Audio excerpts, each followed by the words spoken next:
سڵاوتان لەبێت بەیانیتان باش بەیانیەکتان بۆ ئەخوازم کە پڕ بێت لە ئاسوودەیی و ڕۆژێک بێت کە دەستپێکەکەی بە جوانی دەستی پێکرد بێت وەجگەلەوە و گرنگترینەکەی ئەوەیە کە تەندروستێکی باشتان بخوازم بەو هیوایی کە ئەم بەیانەیەکێت بێت لەو بەیانیانەی کە هەناسەیەکی قوڵی باشتان هەڵژی بێت و ئەم دیارەیە کە خوددا پێی بەخشیوین ئەم بەیانێش کە جارێکی تر دەژینەوە هەناسە هەڵدەمژینەوە ئەگەمان لە تەندروستی خۆمان بێت بۆی کە ژیانێکی باشترمان هەبێت جا بەیانیتان هەزاران جار باشتر بام بەیانی بەستم بۆ بکەم کە دەمانەوێت لە حەگبەی ئەمڕۆمان ئەو شتانی کە دامان ناوە چین دەمانەوێت نیشانی ئێوەی بدەین یاسایەک هەیە لە ژیان یاسایەکی نەنووسراوە ئەگەر تەمەنیار بێت خوا یارمەتیمان بدات ئەوە ئێمەش ئەو یاسایە دەبینین ئەویش یاسای بە ساڵاتچوونە یاخود یاسایەکە کە ڕۆشتنی هەڵکشانی تەمەنمان دەچێتە سەرەوە ئەمڕۆ ڕۆژی جیهانی بە ساڵاتچوانە لەتان پیرۆز بێت چەند خۆشە کە ئێوە ئەزمونێکی ئەوەندە زۆرتان هەیە خۆشە بژی بەڵام خۆشتر ئەوەیە کە بژیت و ئەزمونێکی جوانیشت هەبێت بە ساڵاتچوان توێژێکی دیاری کراون و تایبەتمەندی کۆمەڵگەن دروستکەری پەیوەندیە کۆمەڵاتیەکانیشن هاوشێوی توێژەکانی دیکە ڕۆژی جیهانیەکان لێ پیرۆز دەکەین و ئەمڕۆ باسی ژیانی بە ساڵاتچوانەکەم و ئەو ماڵانەی کراونەتەوە کە ئەوان تایدا بحەوێنەوە لەبارەی ئەوەوە میوانم دەبێت باشە جگە لەوەش ئەمڕۆ باسی چی دیکاکەین باسی جژنێکی ئاینی باڵێن یاخود جەژنی دەشنا کە جەژنی ئاینی نیپاڵەکانە باسیەوەکەین کە مەڕاستمی جەژنی دەشنا ئەکوێتە کۆتایی مانگی نۆ کە ئیتر تەواو وەتە لە ئەمڕۆ کە ئیتر ئەوان جژنەکەیان بەڕێ کردووە و جژنەکەی ئەوان هاوشەوی جەژنی قوربانە داتر پێچانەڵم بۆ لەناو ڕاپۆرتەکەتیایەتی لەگەڵم بن ئەم بەیانی ئەمە بابەتەکانمان جگە لە چەندین راپۆرت و پاکێجکە بۆتان ئامادەکراوە دەست پێ بکەین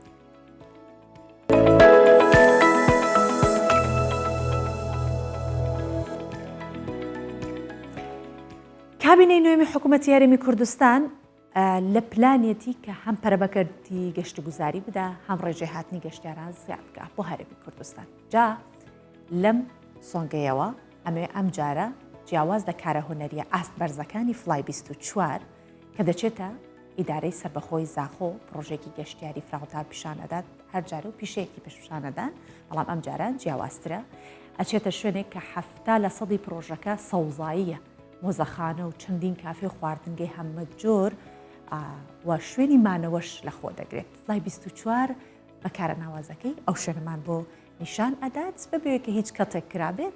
ئەو ناوچە جوانە ئەبینی کە ناوچەیەکی گەشتیاریە لەگەڵم بن بینەر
از خیراتنا فلای 24 کن بو سنوری دارا سربخوی زاخو از چیا امین ربابر گشتگزار لزاخو اف پروژه پیکات دی پروژه پیکتن کو امچین بجن قطرش هفتی ساده کسکاتیه اواج که شلای گشتگزاری و زور گرنگه هر روز موزخانه که مدیری نوجی هاتن و چون نوجی پیاده و کو اف پروژه امچین بجن 24 ساعته لکفت خدمت هم حوالاتی زاخو دا و هم گشتیارانجی که او دوره بیا کو خلک زاخو خون پیودیتن گلکات بود خونه جاگی و ثابت چکنه بله پالسر دست جناب کاک مسرور بارزانی و کابینه نه بیا راستی و بیا واقع و اول جزء که پروژه کومه هزر لیکری ان شاء الله تكون قد بيد سالت بيد كنت پلانا اداره سربخوی زاخو دایا اف قابل زاخو کو درجه های 18 کیلومتر ناو سنتر زاخو ده همی هوله بیتا منطقه کا گشتیاری کو ایدی زاخو جوی قالبی داره بخد زاخو ململانه گل دورین گرنگتر وکو هولێرێ بکو دهوکێ بکەن و بتا ماڵبان دایەکی گەشتیاری کارێ یاش هەمی گرنگتر کو ئەم بەحس لێ بکەن ئەف پرۆژە دەبێتە دەرگەهێک و فاکتەرێک بوویکێک و ڕێژا بێکاریە زاخۆ کێن بکەێت ئیدی دەرفەتن کاری بوو گەنجین زاخۆ دەرچوون کولیژا دەرچوون گەشت و گوزارێ بێتەرەخساندن لێ دەوەرە کار بکەن و هەر وسا یاش هەمی ممتر ئەوە کو دێ پاڵپشتیەک بێت و هاندانا وەبەرهێنەرێن بیانی و وەبەرهێنەرێن ناوخۆل زاخۆ دەوروبەرین وی پرۆژەی پروژه باشتر پروژه پنجستر بین انجام داد چون که اف دوروبر خابیر زاغو گله که گنجایه ببت دورا که یعنی یا راقیه گشت و گذاری خطا مدا کو هتل پنجستر و جهن توارن گشتیاری و هر وسا جهن بین ودانه کو خلک ما خلک زاغو مفاهیم باش ورگتنو و خالا گرنج او کو کارت کرنا که ایجابی سرهاتنا گشتیاره کو صد رجا گشتیاره سنوری اداره سر بخوا زاغو زیاده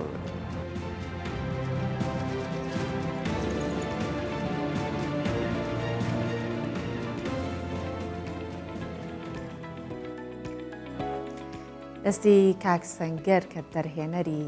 فلای 24 دەست خۆش بێت و هەروەها دەستی کاکە هێوار کە وەکو وێنەگر کارەکەی کردووە باش دەینە سەر بابەتێکی دیکە کە لە کوردستان ئاوادانی دەکرێت و گرنگی بە هەموو جۆرە پرۆژەکان دەدرێت و بە تایبەتی ئەو شوێنانەی کە ئاینین کاوکو مەزارگەیەکی ئاینیەکانن وەکو شوێنێکی گەشت و گوزاریش چاوی لێکرێت لە بەرامبەردا لە حکوومەتی عراقی ئەتوانین بڵێن هەر پەراوێزیش خراوە چونکە مەزارگەی نەبی یونس یەکێکە لە مەزارگە ئاینەکان کە بە مۆرکی موسڵداانرێت مێژوەیەکی زۆر کۆنیشی هەیە و تر ئەوە بوو کە لە سەردەمی داعش مەزارگەکە تەقێنرایەوە و 5 ساڵیشەکە حکوومەتی عراق بەڵێنی نوێژانکردنەوەی مەزارگەکە ئەدات بەڵام تا ئێستا جێبەجێ نەکراوە هەروەکو خۆی ماوەتەوە بێگومان هاوڵاتیانی مووسڵیش حکوومەتی عراق بە کەمتەرخەت مەزانن لە بەرامبەر مووسڵ و باس لەوە دەکەن کە بەڵێنەکانی جێبەجێ ناکات. الزوار والسواح يأتون إلى هذا الجراج ويزورون سيدنا يونس. حاجی ئەحمەد یە بەحسا گرنگیە مەزارگەهیت کات سەردەمەکیدا هەزاران گەشتیار و زیارەتکارانش دەرەوەی وڵاتی سەرەدا ناوی جیهیدکردن. كنا نشاهد الزوار من جميع بلدان العالم وأكثر شيء بەرێ زیارەتکار ji dervey welatî dihatine êre pitiriya wan xelkê welatê Tirkiya bûn geştiyar jî ji hemû welatan dihatin vê mezargehê birêka kenalê we daxwazê ji hikûmetên federal û xwecî dikin û her wesa dîwana ewqafê dubare vê mezargehê ava bikin çunke cihekê pîroz û giring e. مسجد سيدنا يونس عليه السلام هذا الصرح الكبير. لە تەموزە ساڵە 2014 داعش ئەف مەزارگەها هەڕفاند بوو چەندین جاران حکوومەتێ سۆزێن ئاواکردنێ دابوون لێ هەتانهۆ وەک خۆمایە و مەهەوڵدان ئەگەرێن گیرۆبوونە ئاواکردنە مەزارگەهی بزانین لێ جهێن حکومی دبەرهەف نەبوون. هاوڵاتی جارانش لای خۆڤە قەستا دەوروبەرێن مەزارێ نەبی یونسکەن وینایان دکێشن وەکو یادگاریەک. وهذا مكان ديني وبعد ذلك يعني سياحي وصار 5 سنوات على هذا. ئەvە جایەکە ئۆلی و گەشتکاریە ئەvە 5 ساڵن ئەvە حالێ vijihî چەندین بەرپرس هاتنە vijihî جوانە حەلبوسی و سوزên avakirînê dane lê bu dema çand rojan şofalek bi tinê karkiriye v hêlaye ez dibêjim her berpirseke hati bîte vijihî eger 10 bilûkdana bane ser êk niha da proje bidayî hatibe. li gorey jêderên mêjûyî dibin mezargehîda kelha eser hedûn ya kurê şahê împaratoriya Aşûriya bûya paşan li serdemê Ebasiyan mezargehê Nebî Yûnus hatiye duristkirin û tanho jî çendîn vekolîn li ser hatîne kirin. Ev mezargeh ji dû rêya ve giring e bo xelkê vî bajêrî ji rûyê geştiyarî û hem jî ziyaretkaran ve. Ev 5 salên bajêrî azadkirî û heta niho jî kavl û wêran e û ev postere jî wê çendê diyar kat her kesî mafnîne derbasî jor bid. Derman Beedî Kurdistan 24 Mosul. لە هەرێمی کوردستان وەک دەزانین جێگەی هەموو ئاین و ئاینزایەک دەبێتەوە هەموو جەرەنەتەوەیکیش ئەتوانە لە هەرێمی کوردستان بژین جا بە تایبەتی ئەم ساڵانەی دوایی کە کرێکارانی نیپاڵی لێرە لە کوردستانن زۆر بە ئازادانە ئەتوانن جژنەکانی خوان بکەن و بۆنە ئاینەکانی خوان و بۆنە نیشتیمانیەکانیشان جا جژنی دەشنە جژنی ئاینی نیپاڵەکانە مەراسمی جژنی دەشنە ئەکەوێتە کۆتایەکانی مانگی نۆوە اینجا ڕۆژێکیش پێش ئەوەی کە ئەم جژنە دەست پێ بکات نیپاڵیەکان قوربانی ئەکەن وەکو جژنی قوربانی خۆمان جا ڕێکخراوی کرێکارانی نیپاڵی بە هاوکاری کرێکارانی نیپاڵی لە شاری سلەمانی ئاهەنگێکیان بۆ سەرجەم ئەو نیپاڵیانی کە هەیە لە هەرێمی کوردستان ڕێک خستووە و بۆ ئەوی کە نیپاڵەکان زۆر دڵخۆش بن ئەوەی کە لە شوێنێکی دیکەش جژنەکەی خوانەکەن لە وڵاتێکی دیکە بەڵام چونە دوو هونەرمەندی بەناوبانگی وڵاتی نیپاڵیشیان بانگشتی هەرێمی کوردستان کردووە تاوەکو بتوانن جژنێکی خۆش بەڕێ ببن و هەست بکەن کە هەر وەک ئەوایە کە لە وڵاتی خۆیان بن.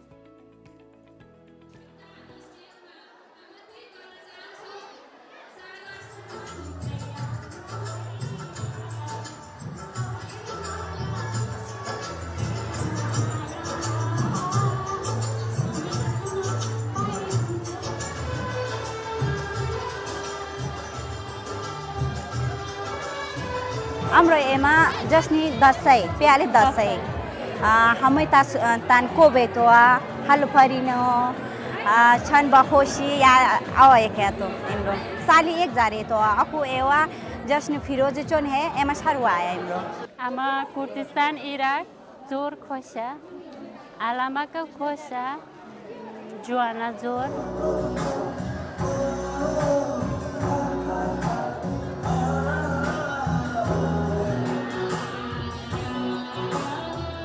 ئێمرە ڕۆژە جەشنە هەمووی ڕەفیقەکانە کۆ بن کۆمان جوانی کەم جلی تازە لە بەریکم ئەمڕۆ نێپالی جەزەنە جەزەنی قوربانی ئەنی نێپالی نانە خۆی ئەمە دانس پارتی ئەیە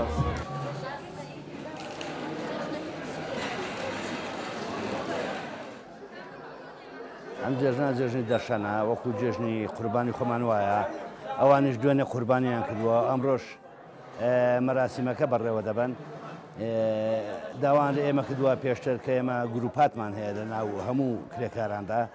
داوان لە ئێمە کردووە کە دوو گەورەترین هونەرمەند کە خۆیان مەبەستیان بووە بۆیان بانکەین بۆی بتوانن کاتێک خۆشیان لەگەڵا بەسەر بەرن و بەڕێ بکەنەوە چێژ لە گۆرانەکەنە بینین لە دەرەوە لە دوورەوی وڵات وەکو ئەوانەی خۆمان کە لە دەرەوەی وڵاتن بۆیە ئێمەش هەستاین بە بانکەشتنی ئەم دوو هونەرمەندە نیپاڵیە بۆ ئێرە بۆی بتوانین کاتێکی خۆش و ئاسوودا و دوور لە جەنجاڵی بەسەر بەرن.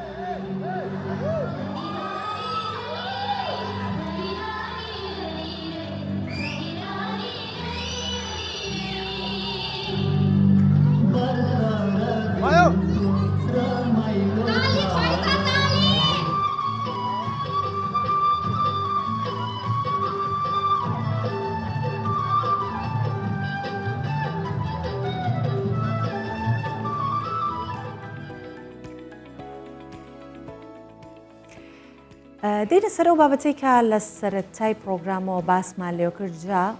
سەبارەت بەوە دەمانێت ڕای هاوڵاتیانیش بزانین کە یارمەتیدانی کەسانی بەتەمەن بە تایبەت دایک و باوک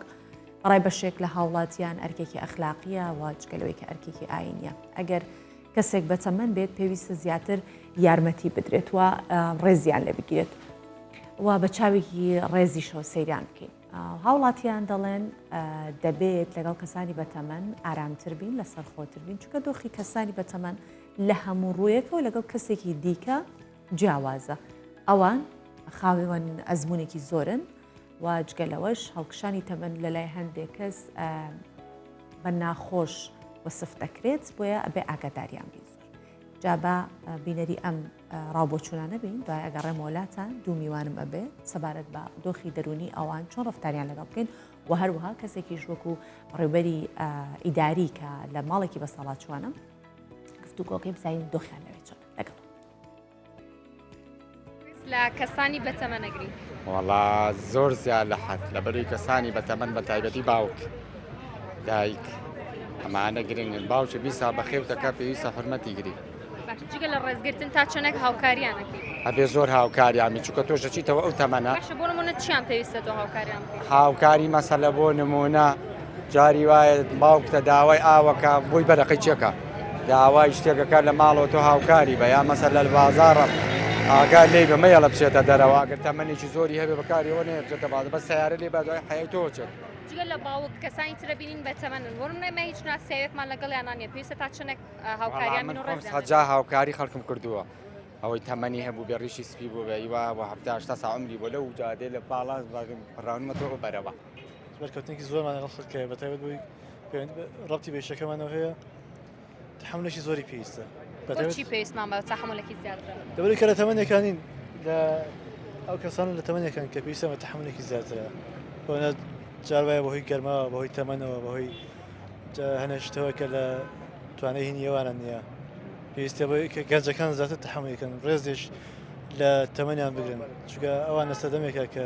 تەمەنی گەنجەتیان بوو کە ئێمە ئەڵێن ڕێزگرتن واتە چیان بۆ بکەین ئێمە بۆ هەنێک شت هەیە کە ئێمە لەم زەمانەیە هەمانە گەنج ئەم زەمانە هەیەتی ئەم سەردەمە هەیەتی ئەوانێکی ئیستا تەمەنێکی پیران لە تەمەنی گەنجی ئیستی ئێمەیە نیان بۆ بۆ نمونە تەلەفۆن پەیوەندیکردن وەکارەکانی پەیوەندیکردن بۆ نمونە زۆر شتێک کە لە ژیانی ئینسانەکانە لە ژیانی ئینسانی گەنجی ئەم سەردەمەیە هەیە کە ئاسانکاری بەشان کردووە لە سەردەمی ئەوان نەبوو هەوڵ لە پەروەردەیەوە دەست پێ ئەگەر تۆ پەروەردەیە لە خێزانەکەی خۆتە هەبێت یعنی بە مەجبوری کە ڕێز لە هەموو کەسێکی کە لە خۆ گەورەتر بێ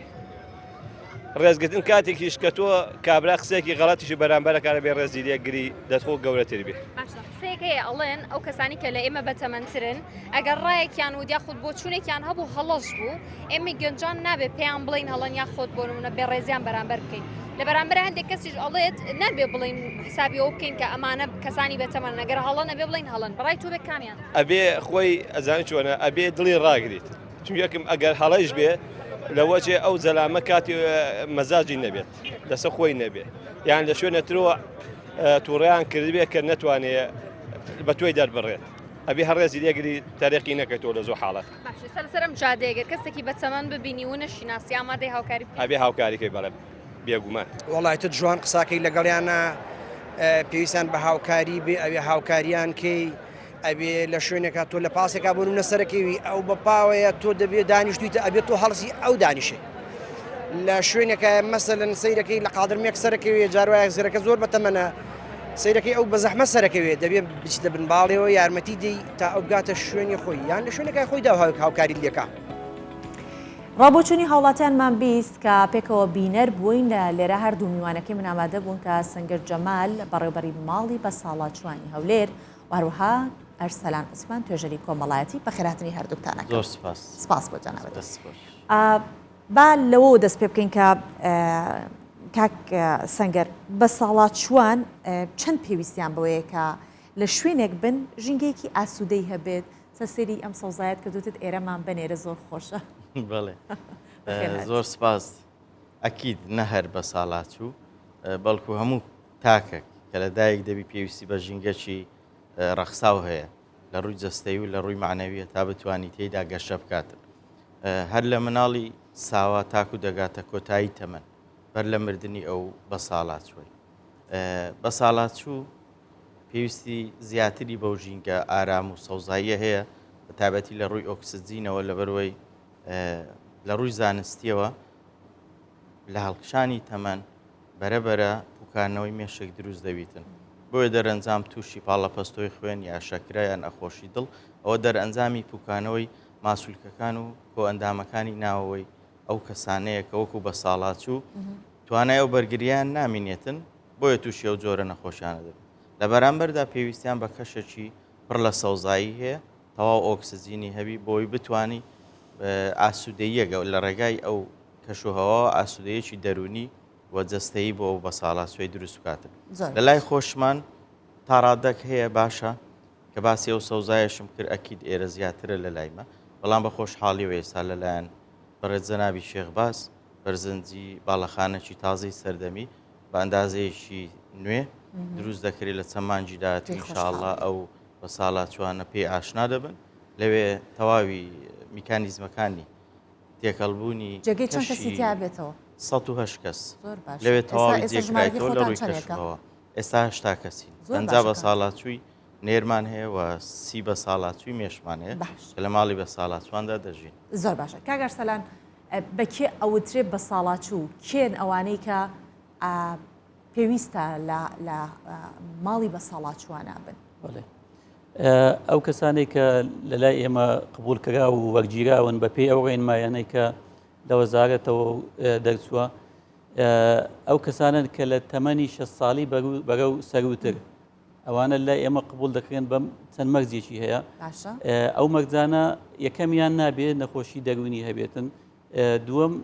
ناکرێت نەخۆشی گواستراوی هەبێت چونکە تێکەڵاوی بە ساڵاتچوەکانی دیکە دەبێتن دەبێتە کێشە بۆ ئەوانەی کە تەندروستن لەو ماڵە دەژین. ئەگەر هاتوو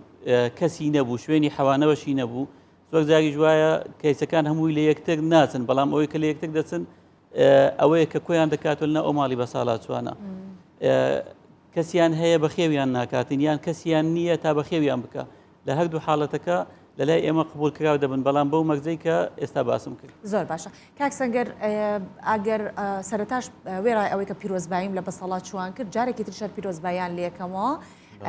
ئەمە بەختێکی باشە کە یاوەریان بووە ئەم ئەزمونەیان کردووە هەندێک کەس هەیە لە تەمەنی گەنجیە و ئەم قۆناغە نابینێت تێناپەڕێ پیایە و جوانترینشە لە ژیانی مرۆڤ ئەزمونکردنە و ئەمان ئەزمونێکی باشیان هەیە با بزانین ساڵڕۆژی یاخود ڕۆژی جیهانی بە ساڵاتچوان خۆی بۆ چ مەبەستێک دیاری کراوە و کەی دیاری کراوە ئەم ڕۆژە مەبەستی چییە؟ بەڵێ منیش وەکوو بەڕێوەری ماڵی بە ساڵاتچوانی هەولێر ڕێگە بە خۆم دەدەم پیرۆزبایی لە بە ساڵاتچوانی کوردستان و هەولێر و ئەوانەی لە ماڵی بە ساڵاتچوان لە سلێمانی لە دهۆک دەژین پیرۆزبایان لێ بکەم بە بۆنێوە لە لایمە هەموو ڕۆژەکانیان کەشەکی جیاوازتر لە ماڵ بۆیان دروست دەکرێت بەڵام ئەو ڕۆژە بۆی دانراوەکەوە بیرهێنانەوەک بی لە پێناوی ئەوەی کەەوە کەسانی خواردتەمەن بە ساڵاتچوو چۆن مامەڵە لەگەڵ بە ساڵاتچوو دەکەن و حکوومەتەکان دەسەڵاتدارانی هەر وڵاتێک چۆن ئامادەکاری دەکەن کاتێک کە هەڵکشانی تەمەند دروست دەبیتن بەهۆی ئەوەی بارودۆخی تەندروستی وە کۆمەڵایەتی و دەرونی زۆرینەی وڵاتان لە پاشدەنجی زیانی یەکەمەوە تا ڕادەکی زۆر ئارامی و ئیسیقرارەتی بەخۆی گرتیە ئەمە وەکاری ڕئیسی بەرزبوونەوەی ئاستی ناوەندی تەمەم بووە بە تایبەتی لە نێوان ساڵی 1955 تاکو ساڵی 1982 ناوەندی تەمەن لە نێوان 46 بۆ 65 بەرز بوویتەوە ساڵی 1982 ڕێنمایەک دەرکرا لەنەتەوە یەکگرتوەکان ڕێنمایی لە یەکی کانونی یەکەمی ساڵی 1982 ئەو ڕێنمایە باز لە چۆنیەتی بەرزبوونەوەی ئاستی بە ساڵاتچوو دەکەوە چۆن ڕێزی لێ دەگیرێت پێداویستەکانی دابین دەکرێت و تایبەتی ئەوانی کە پەکەوتن خواستەکانیان ناتوانن جێبەجێ بکەن چۆن پێویستە یەکەشیان لەگەڵ دابدرێ و خواست و ئارەزووی دەرونی و کۆمەڵایەتی و معنەوی و جەستەیان بۆ جێبەجێ بکرێت دوای بەسەرکەوتنی تەمەنی ناوەندی بە ساڵاتچوو کە لە ساڵی 1990 نزیکەی 700 ملیۆنی تێپەڕان لە قەراری ژمارە 1645 1990 لە یەکی کانونی یەکەمەویش بە هەمان شێوە بڕیادرایەکی دەی هەموو ساڵێک وەک ڕۆژی جیهانی بە ساڵاتچوان نەتەوە یەکگرتوەکان دابدرێت لە پێناوی پێداچوونەوەی ساڵانە بەو بڕیار و ڕێنمایانەی کە پێویستن بۆ هەر کۆمەلگاک یا هەر وڵاتێک بە پێی ستانداردی تێگەیشتنی کۆمەڵایەتی خۆی بۆ دەرونی خۆی معنەوی خۆی لە بۆ بە ساڵاتچوەکان و لە کۆتایی کۆبوونەوەیان لە مەدرید بە ناوی پلانی پێشکەوتنی بە ساڵاتچوو ڕێنمایان دەرکرد لەوەی کە لە ساڵی 2003 چونکە لەو کاتەوە تا ئێستا تا 2019 ئەو نسبە زۆر بەرز بوویتەوە لە 2019 حسابی هەتا 2050 کردێت دەستە سەروی ملیاری بۆیە دەبی ڕێنمایی زیاتر دەربچی وە ئەتەوەگرتوەکان گرنگی زیاتر بۆ بوارێ بدات. زۆر باشە کاک ئەرسەلان ئەوەی کە گرنگە خودی بە ساڵاتچوان هەست بەوە نەکەن کە پەراوێزخراون چونکە بەپێی تەمەن بێت ئیتر کارێکی جستایی وا ناتوانن بکەن و دەڕووی دەرونیش بێت ماندوویەکیان پێوە دیارە چۆن تێکەڵاویان بە کۆمەلگاکەنەوە وەکو لە خانەی بە ساڵاتچوان یان چۆن هەوڵی ئەوە ئەدەن کە بە ساڵاتچوەکان ئەو شێوە پەراوێزکردنە نەخۆیان هەستی بکەن نەخەڵکیش ئەو مامەڵەیان لەگەڵا بکات. ئێمە ئەو بە ساڵاتوەی کە لەلای ئێمە سوودمەند دەبێتن و بەردەوام بە ژیان دەداتن لەو ڕۆژەی کە وەردەگیرە و دەست پێ دەکا ئێمە هانی ئەوە دەین کە تێکەڵاو ببنەوە لەگەڵ کۆمەلگا لە ڕێگای ئەوەی کە ڕۆژانە ئیجازەمان هەیە مۆڵەتمان هەیە مۆڵەتی کاتی دەتوانن لە بەیانیەوە بڕۆن ئێوارە بێنەوە بۆی بچنە دەرەوە تێکەڵاوی خەڵک بن هەردانە بڕن لە کۆمەلگا مۆڵەتی درێژخایانمان هەیە بە 2 ڕۆژ و 3 ڕۆژ و تا کەمتر لە مانگەیشیش بۆیان هەیە بچن سەردانی کەس و کاریان بکەن سەردانی دەرەوە بکەن جا لەلایەنێکی دیکەوە هانی ئەوەیان دەدەین ئەگەر بە گوێرەی ئەو تەمەنەی خۆیان بتوانن لە جێگایەک کارێک بدۆزنەوە یان ئێمە هەوڵ بدەین کارێک کە شیا و بێ بەو تەمەنە و تێکەڵاوی ببێتەوە لەگەڵ کۆمەلگا کارەکەیان بۆ دابین بکەین جا لە زۆر لایانی دیکەوە تێکەڵاویان بۆ دروست دەکەین ینی لە بۆنەکانی ساڵانە کە دروست دەبێتن لە جەژنەکان بە هەمان شێوە دێن جەژنانیان لەگەڵ دەکەین و لە یەکەم ڕۆژەوە تا ڕۆژەکانی تر لەگەڵیان دەبین بەردەوام لە کاتی سەفرە و گەشت و ئەو شتانیان بۆ دەکەین و بۆنە ئاینەکانی وەکو مەولود و وەکو کۆنسیەکتی مۆسیقا و ئەو شتانە زۆر باش نەکەن دابڕاون کاگەر سەران ئەوەی کە زۆر گرنگیشە ئەوەیە کە ئێمە هەمیشە حەزەکەین لەم جۆرەشتانە ئەزمون لە وڵاتانی پێشکەوتوو وەربگرین مامەڵی ئەوان ڕەنگە جیاوازتر و ئەزمونێکی باشتریان هەبێت لەو بوارەیە دەبینی لە وڵاتانی پێشکەوتوو تێکەڵاویانەکەن لەگەڵ توێژەکانی دیکەی تەمەەن بۆ نمونە لەگەڵ گەنجان لەگەڵ منداڵان کە باخچەی ساوایان و هەروەها خوێندنگای سەرەتایەکان لەگەڵ ئەوانە تێکەڵاوەکرێن چالاکیان پێکرێت تا لێرە لە کوردستان تا چەندێک ئەو جۆرە ئەزمونانە بۆ ئەو توێژە ئەنجامەدرێت ڕاستەکەی لە شوێنانی وڵاتانی دەرەوە و ئیسپانیا و هەندێک وڵاتی ئەوروپی دیکەشە ئەو پەیڕەوە جێبەجێ دەکەن بەڵام ئێمەش هانی ئەوە دەدەین جێبەجێ ببین بەڵام تا ئێستا وەکو شتێکی ڕسمی ینی تەنسیقێک لەگەڵ حەزانەیەک لەگەڵ شوێنێکی دیکە ڕەوزەیەک نەمانتوانیوە بیانهێنین بۆ هەفتەیەک ڕۆژێک لەگەڵیان هەڵسکەوت بکەن و دابنیشن بەڵام ئەوەی کە ڕێگەمان داوە بۆی تێکەڵاوی ببنەوە و لەگەڵ توێژەکانی دیکە دانەبڕێن کەسانی نزیکی خۆیان و کەسوکاریان یان ئەوانەی کە دەیان ناسن کە دێن زۆر جارەوەیە منداڵەکانیان لەگەڵ خۆیان دەین و یاریان لەگەڵ دەکەن ئەوانیش لە بەرامبەر ئەوەدا هەدیەیەک دیارەیەکی جوانیان پێشکەش دەکەن و دەڕۆنەوە بە دڵخۆشی هەردوو لا دڵخۆش دەبن بەو سەردانە زۆر باشە کاک سەنگەر بە هەر کەسێ بڵێ بە تەمەنی ڕەنگە پێی خۆش نەبێت و بە ساڵاتوش بێت بەس پێی خۆش نەبێت چکە دڵ شتێکی ترەڵێت بەڵام جەستە شتێکی ترەڵێت لە ڕووی جستەیە و لە ڕووی تەندروستیەوە کێشەکەش لەوەیە کە دەرئەکەوێت کە کەسەکە ئاچێ بە ساڵە ئێوە چۆن گرنگی بەلایانی تەندروستی بە ساڵاتوانی خانەکەی خۆتان ئەدەن بڵێ لە ڕووی تەندروستیەوە بە دوو ئاراستە خۆراک و خواردن و خواردنەوەکانیانە کە لە ڕێگای دکتۆری پسپۆر خشتەی پێدانی خواردنەکان لە سێژەم عەدای مانجی پیرۆزی ڕەمەزان کە لەوێشدا خشتەی تایبەت هەیە لەو ڕێەوە گرنگی پێدەدرێت لە بەرەوەی هەیە پاڵەپەستۆی خوێنی هەیە شەکرەی هەیە نەخۆشی دڵی هەیە تەنانەت شێوازەکانی مەسەلەی ئێسک و بکانەوەی ئێسکیش لەوێ گرنگی پێدرایەت زۆرە خواردنەکەوە پێویست نێبی خوارد بە خۆشحاڵیەوە دکتۆرێکی بەڕێزی بواری خۆراک و گژوجیا لە ڕۆژی پێنجشەممە میوانم بوو باسی ئەومان کرد کە لە ئایندەکی زۆر نزیک دکتۆرێکی ئەو بارەی پسپۆری ئێستانی تانە لە ناوخانە هەمانە بەڵێ بەدڵنیاییەوە وەکو کلینێکی بچوو بەڵێ هەمانە بەڵام مەبەستم تەشخیص لە مەجالی نیوتریشن مەجالی گژوجیا و تەنانەت خواردنەکان بە شێوەیەکی گشتی باز دەکەم کە ئەوە لە هیچ جێیەکی نییە ئەوەی هەیە تەنها دوکانەکان خۆیان لەو بوارەدا کار دەکەن یا ئەوە تا سپۆڕیەکەیە خەڵک سەردانی دەکات بەشی دووەمی ڕاستەوخۆ پەیوەندی بە خودی تەندروستی پیرەکانەوە هەیە بە سوپاسەوە بۆ حکوومەتی هەرێمی کوردستان وەزارەتی تەندروستی دەرگایان کراوەیە بە هەموو شێوازێک لە هەر ڕوودانیان حاڵەتەچی لە ناکاو یا درێژخایەنەکان بە پێی ئەو خشتانی کە لە بۆیان دانرایە بۆ درێژخایەنەکان و حاڵەتە لە ناکاوەکانیش ڕاستەخۆ دەگوازرێنەوە بۆ نەخۆشخانە و چارەسەری پێویستیان بۆ دەکرێتن بە سوپاسەوە بۆ دەستباری لایەنی خێرخوازیش کاوانیش هاوکارمانن ئەومان لەبیر نەچی هاوکارمانن لەبەرەوەی کاری کۆمەڵایەتی لە هەموو دنیا تەنها ئەرچی حکوومەت نییە بەڵکو ئەرچی لایەنی خێرخوازیشەکەەوە هاوکاری ئەو بە تەمەنانە بکە یاخود تەنانەت خانەکانی تری مناڵانی بێسەرپەرش یاخود داڵدەدانی ئافرەتان وئیلا ئاخیریهی بە پێی تەجروبەی کۆی گشتی هەموو وڵاتانیش کە خێرخواز دەستباری کارکردنە لەو مەجاالەی کاری کۆمەڵایەتی ئەویش بەدابینکردنی کۆمەڵک پێداویستیدا و دەرمانیان هەندێک نەشتەرگەری تایبەت کە لە دەرێ دەکرێتن لەن لەوانەیە لەو کاتەی پێڕانەگەین یان زەڕور بی لە پێداویستەکانی دیکەی ژیان بڕەپارەیەک موچەیەک شتێکەکە بەڵێ بە دڵنیاییەوە سواز لە بۆ حکوومەتی هەرێمی کوردستان و پێداگیری وەزارەتی کار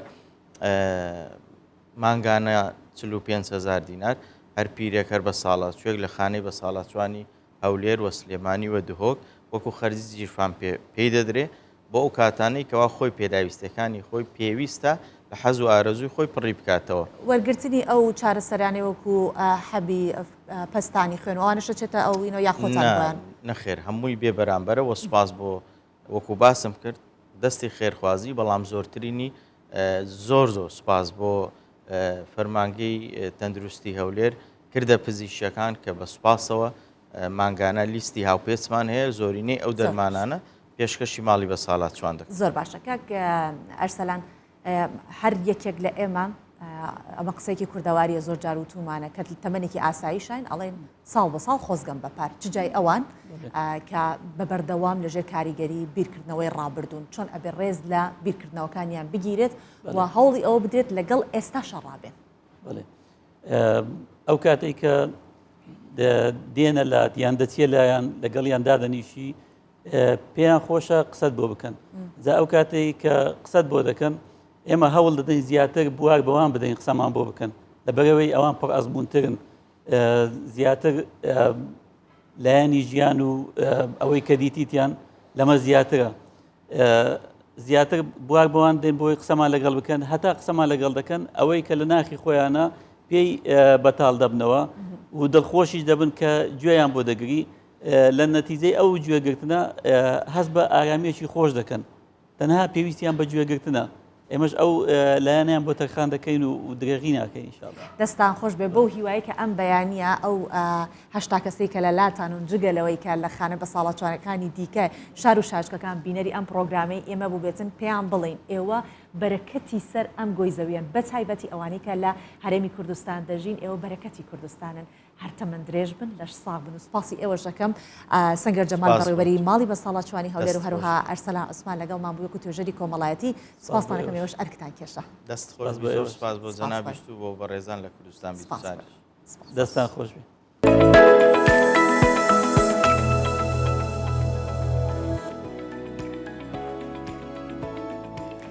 باسی فستیڤاڵێک بکەین لە هەرێمی کوردستان کە بۆ یەکەم جارە لە هەرێمی کوردستان فستیڤاڵی کولتوری ئونام بەڕێوە ئەچێت کە بۆنەیەکی گرنگ و تایبەتی هندیەکانە و هاوڵاتیانی هندستانیش کە لە هەرێمی کوردستان نیشتەجێن یادی جژنەکەی خۆیان دەکەنەوە کە لەوە باسمان کرد کە جژنێکی نیپاڵیش لێرە دەکرێتەوە لە کوردستان هەموو بۆنەکان هی هەموو ئاینە جیاوازەکان بە ئازادی دەکرێت هەزاران ساڵەکە لە هندستان ئەم بۆنەیە سازەکرێت و ئەم جژنە هەر بەوە ناسراوە کە جژنی دەستپێکی ژیانێکی نوێیە وەک دەستپێکی وەرزی دروێنە دەیبینن وەک خۆشیان ئەڵێن کە جیاوازی ئەم جژنەوەیە هەموو ئاین و کولتورەکانی هندستان تێیدا بەشدارن. فستیڤاڵی کللتوری ئۆنام کە یەکێکە لە گرنگترین فستیڤالەکانی هندستان ئەم ساڵ بۆ یەکەمین جار لە هەولێر سازکرا. ئەم فستیڤالە کە وەکو جژنە بۆ هندیەکان جیاوازە چونکە هەموو ئاینەکان بەبێ جیاوازی تێیدا بەشدارە بە جۆرێک هیندۆسی و موسڵمان و کریستیان پێکەوە هەنگ دەگێڕن.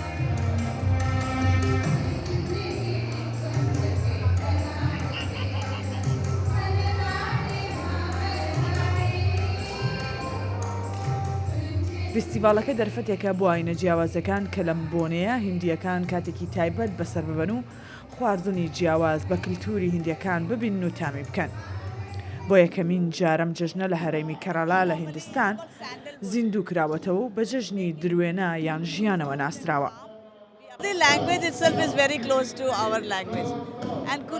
زمانی کورد زۆر نزیکە لە زمانی هیندی. ئێمەش وەک هندیەکان کۆمەڵێکی گەورەین لە کوردستان. لەبەر ئەوە کۆمەڵی کوردی و هیندی بەیەکەوە ئەو ئاهەنگە دەگێڕین و سەما دەکەین و هەڵدەپەڕین و خواردن دەخۆین. ڕاستە خواردنی ئێمە و ئێوە جیاوازیان هەیە بەڵام هەمان خواردن بۆ ئاهەنگەکانمان ئامادە دەکەین و ئاهەنگ دەگەێڕین لە پێناو ژیان هەمومان ماندوین و دەمانوێت پشوو بدەین.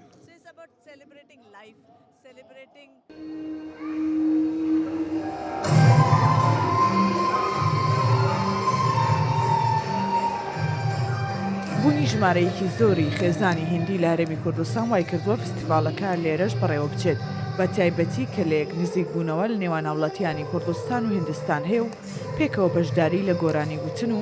ئاهەنگە موسیقیەکانیان دەکەن. والله خۆشە زۆر خۆشە ئۆڕۆژ پیرۆزی وانە زۆر خۆشە یعنی وەکو جێژنەچیمە وایە زۆر خۆشە. چۆن بڕیارتاندا بەشداری بکەن؟ وڵام عادەل لەگەریانی زۆر خۆشە ئەوکەیان یعنی دڵخۆشن بە تێکەڵاویکردنی کورد زۆر ئینسانی ڕێکرد.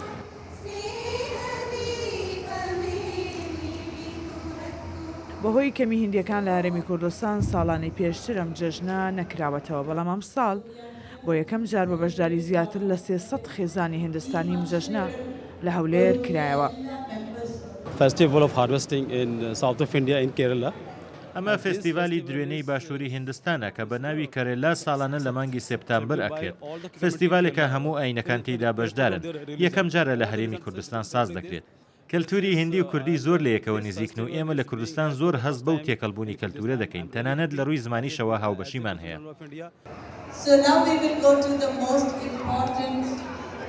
جژنی ئۆنام ماوەی 10 ڕۆژ دەخایەنێت لە هیندستان بە جژنی نیشاندانی کللتور و ڕەسەنایەتی هەموو ئاین و نەتەوە جیاوازەکان ناسراوە. ساڵانە لە مانگی ئەیلول بەڕێوە دەچێت و پێک هاتە ئاینە جیاوازەکانیش بەشێکی گرنگی جژنەکەن کە تێیدا بەشدارن. ڕێناز سەعالی کوردستان 24 هەولێر.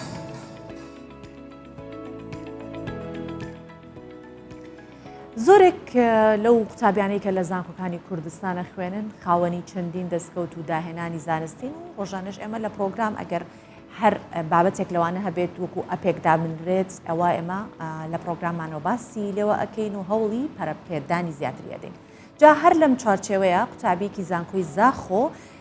ئەپلیکیشنێکی دروست کردووە کە بە سەدان سەرچاو و ژێدەری زانستی تێدا جێگیر کراوە بۆی کەم قوتابیانی زانکۆ سوودی لێوەربگرن. جا لە ڕێ ئەو ئەپەوە قوتابیانی زانکۆ هەر پرسیارێکیان هەبێ ڕاستە و خۆ لە ڕێ ئەو ئەپە وەڵامەکەیان دەسەکەوێتەوە.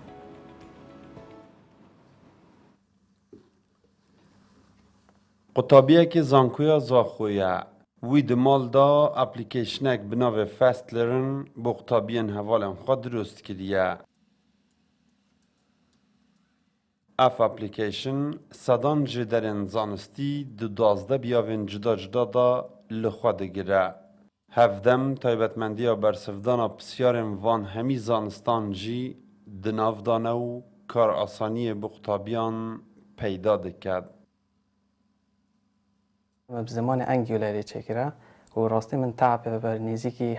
heyvek û nîv asman pê heta min çêkir û her wisa heta min belav kir ew jî karîşek gelek mezimê çêku storêt wekî App Store û Play Store piştgiriya Iraqê nakin heta min şî ez belav bikim ez pêdivî yanî kart û cinsî hêt kes û karê xwe ji derveyê Kurdistanê kar bînim. İdrîs ku qutabiyê qonaxa siye li pişka kompîuterî li zankoya zaxû şiyaye bi hewl û mandîbonên xwe yên berdewam û di vê jorê da aplikêşinekê bi mifa durust biket û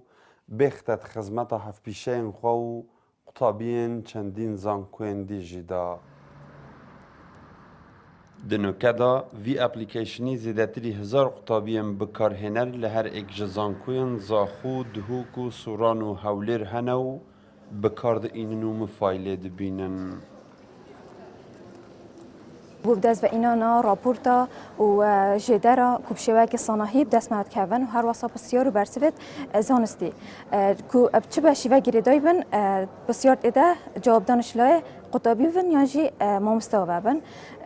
هر واسه گله کاب صناعی بو کار اینا نجی بون منت نف موبایل دا ما مستعم وی قطابی جی بکاری وی دوی قناقه دا ات سرسام و خوشحالن.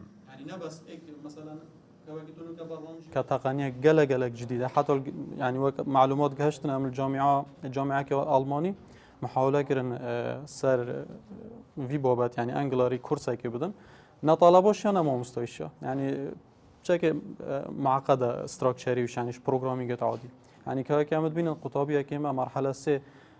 دست شولت حساد که طبیعی جه شانازیه بومه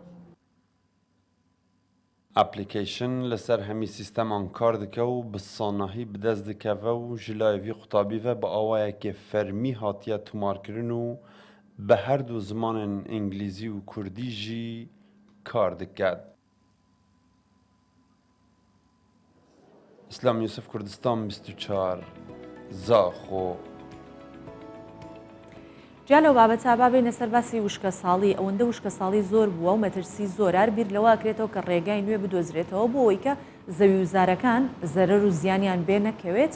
لە پێناو کەمکردنەوەی مەترسیەکانی وشکە ساڵی و زیادکردنەوەی ئاوی سەرزەوی و اینجا لەبەرکە خۆشیان ئەو کەسانی کە خەریکی کاری کشت و کاڵیشن خۆیان دوور بخەنەوە لە لێدانی بێری ئیرتیوازی بکە ئاوی ژێرزەویش بمێنێتەوەکو خۆی لە دەڤەری ئاکرێ لەلایەن هۆبێ ئاودێری و خاوەن زەویەکانەوە دەستکراوە بە دروستکردنی بەنداوی مامناوەند و بەنداوی بچووکیش. اینجا تاوکو ئێستا ئەم دەڤەرە توانیوێتی ببێت بە خاوەنی 20 بەنداو و ساڵانەش ئەتوانرێت نزیکەی 3 میلیۆن مەتر سێجا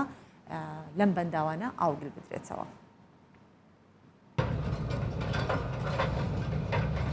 لە پێناوی زێدەکردنەوە ڕێژە ئاوا سەر ئەردی لە دەڤەرە ئاکرێ دەست بە دروستکردنا هەند بەنداوێن مامناوەند و بچیک هاتی کرن. ئەف بەنداوێن هەنێ ئەدبن سەرپەرشتیا هۆ بە ئافدانیە دایە دهێنەت دروستکردن بتایبەت ئەتوان ناوچەیاندایین و لە ناوە وەرزێت زڤستانێ خۆدان ژێدەرین هەژی یەن ئاوێنە. خوشحالی بە یعنی سروشتی کردستانی گنجاوه بو چکرنەوە بەنداوە و ژێدەرێت ئەوێ ژێتای ئەف ژێدەرێت ئەوێ پێتویە بینە پاراستن ئێکل ڕێکت پاراستنە چێکردنە بەنداوێت مەزن و یەتمامنەوەند و یەت بچیکی بۆ مەرەمێت کشتکالی و ئەژەلداری. دەف ساڵەدا ئەو حشکە ساڵیا پەیدا بووی زرار و زیانên mezin gihandin kertê çandinê bûye bi dirîskirina van cûre bendavan hêviyek bû zêdekirina rêja avê li cem cûtyaran û ajaldaran ya peyda dibîteve. Wav sadece istifadeki geynt ama gundê xirê wekî ziraat wekî birenç wekî germeşam wekî kuncî wekî her xilas bêt bû kiştûkalê bû heywanatî bû hemû ştekî dibkêr hêt. Belê ev sede înşallah dê mifayekî baş e bît bû xelkê gundî û ajeldarî bû merûmalat bû ev kaniya jî bila bît. Em pêtivî sedayne aviya kêm bîtin em pêtivî avê nevêgavê vêgavê bû nimûne mesede hebûne hemû kuştikolê em dîkin. Li devera akrê heta ku vêgavê 20 bendavên hatîn durustkirin ku çar jiwana yên mamnavendîne û 16 jî yên biçîkin. Salane ev hemî bendave dê şên heta 3 milyon metrên sêcakî yên avê embar bikin. Ev sala da ji ber wê hişka saliya dijwara ku peyda bûyî ji bilî aliyên şûlejê heta ku cûtyar jên geştîna wê barê ku eger harî xwe nekin ed durustkirina van cûre bendavan da ew neşin li ser karê çandiniya avî berdewam bin. Arî Hüseyin Kurdistan 24 gundê xerdis li devera Akrê.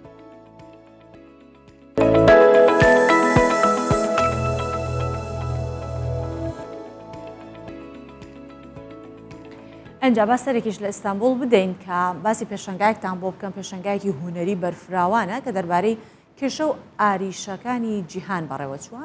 پێشەنگایە چەندین هونەرمەند بە بەرهەمەکانیان توانیانە گزارش لە ئازار و خەمەکانیان تێدا بکەن.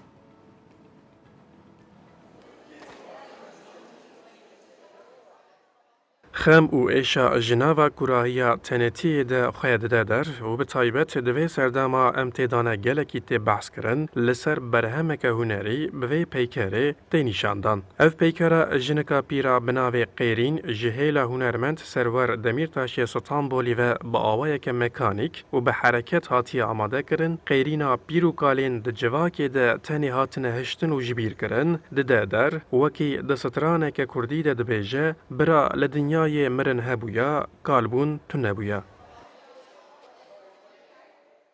Dünyayla fantastik dünya arasındaki bağ kurmaya çalışıyor. Ekolên cuda yên hunermendan xuya dike. Bu an berheman li nava dinyaya rast û dinyaya fantastik de peyamên balkêş tên belav kirin. کورد ئاندرێش ژیانێکە هەرکەزی دیارکری هەیە کو یا گرینگە مرۆڤ ساڵین ئەمرێ خوێ بە چ ئاوایی و ji bo çi derbas dike. Ew berhema bi navê mirovên ji kifrîtê ku ji hêla hunermendê Almanî Wolfgang Steyler balê dikeşîne ser bersiva wê pirsa ku mirov jiyana xwe çawa û ji bo çi dihelîne. Most of the artists we represent, they have a message actually. پرانیا هنرمندی که امنونرتی وان دکن پیامین وان این درباره جینگهی سیاست آنجی پسیکولوژی دهیم. بیگوان ابج خملاندن دوره لی به گلمپری پیامین بالکشن. Divê fanûsê de ku têda mirovekê reqs dike xuya dike lê jiya têdîtin cudatir, mirovan ber bi rêwitiya li nav giyan û dinyaya xwe dibe û rûdanên li der û dor bi çawekî din radixe ber çavan. هەر هونەرمەندێک بە پێی کەسایەتی خۆی و بە شێوازی جیاواز کار دەکات. لە بەرهەمە هونەریەکاندا پەیامی زۆر قوڵ هەیە. ئەمەش کاریگەری ئەو کەلتور و جۆگرافیایە نیشان دەدات کە هونەرمەندەکە بۆ خۆی تێیدا دەژی. Kamerayên li nava jiyanê bi taybet bi mebestên cuda şopandina jiyana mirovan û belavbûna wê şopa bi kamerayê ya li ser civakê jî di ser vê xebatê ya hunermendê Kurd Xelîl Altındere re tê nîşandan. Nêzîkî 1500 berhemên hunerî bi taybet derbarê babetên global ên wek xweza, jin, têkiliya jîngev û mirovan de hatine amadekirin, di hevdemîn kontemporarî İstanbul de hatin pêşandan. Erjanda, Kurdistan 24, İstanbul. هەموو وەرزش دۆستان بە تایبەتی ئەوانەی لە وەرزشی تۆپی پێ ئیتر هەوادارێکی زۆر زۆر زۆرن ئەم هەواڵە و ئەم بابەتەش بۆ ئەوانە کە نزیکەی 50 ڕۆژ ماوە بۆ دەستپێکردنی مۆندیالی قەتەر و بەرپرسانی ئەم وڵاتە ئاشکرایەکەن کە ئەو قازانجە ئابووری کە پێشبینی دەکرێت قەتەر لە ڕێخستنی مۆندیال بەدەستی بێنێت کە چەندێکە خۆی بۆ ئامادە ئەکات بگاتە نزیکەی 17 میلیارد دلار و دەڵێن کە دوای مۆندیالیش خەڵکانێکی زۆر گەشتیاری دەکەن بۆ وڵاتەکەی ئەوان.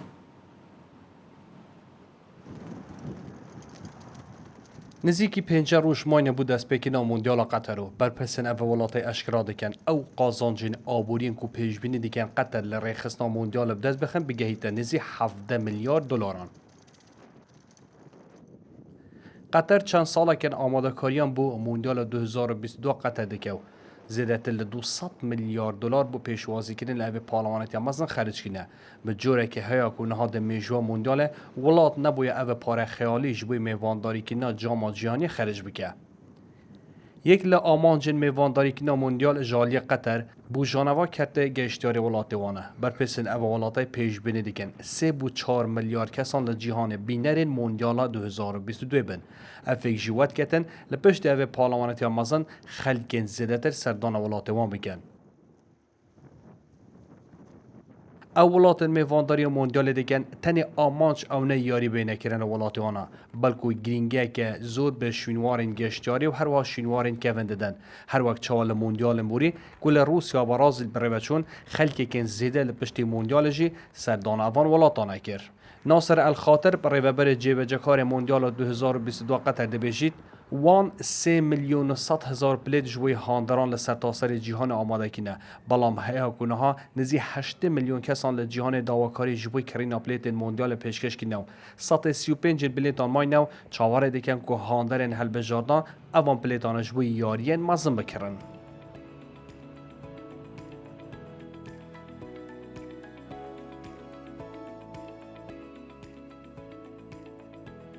اینجا حکوومەتی قەتەر ئەوەی ڕاگەیاندووە کە ئەوانی کە سەردانی قەتەرەکەن بە تایبەتی بۆ بینینی مۆندیال تر پێویست ناکات کارتی ڤاکسینیان پێ بێ ئەگەر ڤاکسینیان لێ نەداوە بەڵام هەر ئەو پشکنینە 48 کاتژمێریان کرد بێت ئەوە بەستە ئیتر بۆیان باشە